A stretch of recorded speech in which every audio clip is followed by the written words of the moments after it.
Share market की पाठशाला में आप सभी का तहे दिल से स्वागत है। बात कर लेते हैं एमएनएम यानी कि महिंद्रा एंड महिंद्रा लिमिटेड की, जिसने आज अपने Q1 के रिजल्ट को डिक्लेयर किया। तो कैसा रहा कंपनी का रिजल्ट, आइए जानते हैं इस वीडियो में।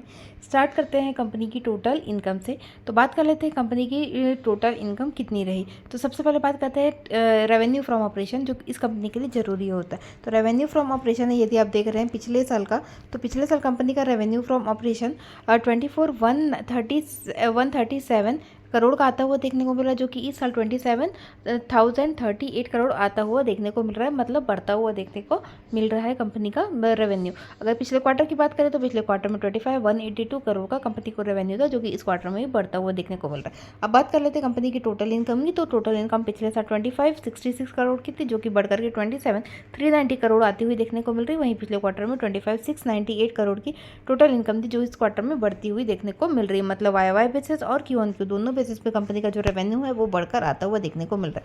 अब मैं आपको ये बता दूं कि रेवेन्यू मार्केट क्या मान के चल रहा था। तो मार्केट ने ये माना कि रेवेन्यू 27,900 के आसपास आता हुआ देखने को मिलेगा। आया उससे थोड़ा सा कम, बहुत ज़्यादा मतलब अनुमान के मुताबिक ही मानेंगे, बहुत ज़्यादा हाई भी नहीं और बहुत ज़्यादा नीचे भी नहीं आया है। अगर बात कर लेते हैं कंपनी के एक्सपेंसेस की, तो पिछले साल के जो कंपनी के खर्चे थे वो 21,724 करोड़ आते हुए देखने को मिल रहे थे। वही इस साल 23,984 करोड़ से बढ़ते हुए देखने को मिल रहे हैं। वहीं पिछले क्वार्टर में 33 लाख का कंपनी ने खर्चा बुक किया था, जो कि इस क्वार्टर में बढ़ता हुआ देखने को मिल रहा है। मतलब जो एक्सपेंसेस है वो दोनों ही लिहाज से बढ़ते हुए आपको देखने को मिल रहा है। अब बात कर लेते हैं कंपनी के होने वाले प्रॉफिट की। तो जो कंपनी का प्रॉफिट है वो पिछले साल कंपनी ने 2770 करोड़ का कंपनी को प्रॉफिट हुआ था, जो कि बढ़ करके 260 करोड़ होता हुआ देखने को मिल रहा है। वहीं पिछले क्वार्टर में 2093 करोड़ का प्रॉफिट था, जो कि इस क्वार्टर में बढ़ता हुआ देखने को मिल रहा है। मतलब YoY बेसिस में कमजोर साइड पे कंपनी ने रिजल्ट को डिक्लेयर किया है, क्योंकि प्रॉफिट में कमी आती हुई देखने को मिल रही है। वही Q1Q बेसिस में प्रॉफिट में जंप आता हुआ देखने को मिल रहा है। अब मैं आपको ये बता दूं कि मार्केट ने क्या माना था नेट प्रॉफिट के लिहाज से। तो नेट प्रॉफिट कंपनी मार्केट ने ये मान के चला था कि 2683 करोड़ के आसपास कंपनी का नेट प्रॉफिट आता हुआ देखने को मिला, और आया 2604,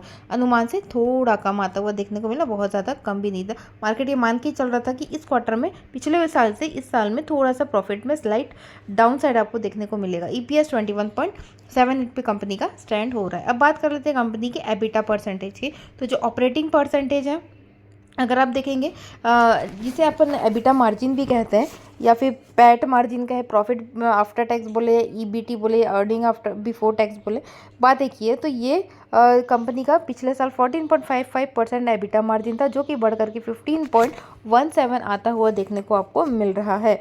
वही बात कर लेते हैं कंपनी के नेट प्रॉफिट मार्जिन की। तो पिछले साल 11.31% पे नेट मार्जिन था, जो कि घट करके 9.63% पे आता हुआ आपको देखने को मिल रहा है। अगर हम बात कर लेते हैं ऑपरेटिंग मार्जिन की, जो कि बिफोर टैक्सेस है, profit before taxes and interest के पहले का, तो ये था 13.61% पिछले साल, और इस साल 14.88% मार्जिन होता हो।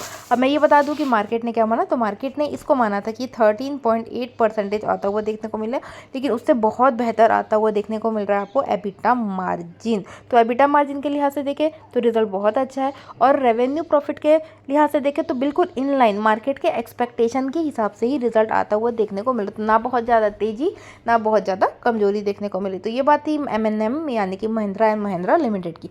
आगे के रिजल्ट की तमाम जानकारी के लिए बने रहिएगा मेरे चैनल में। तब तक के लिए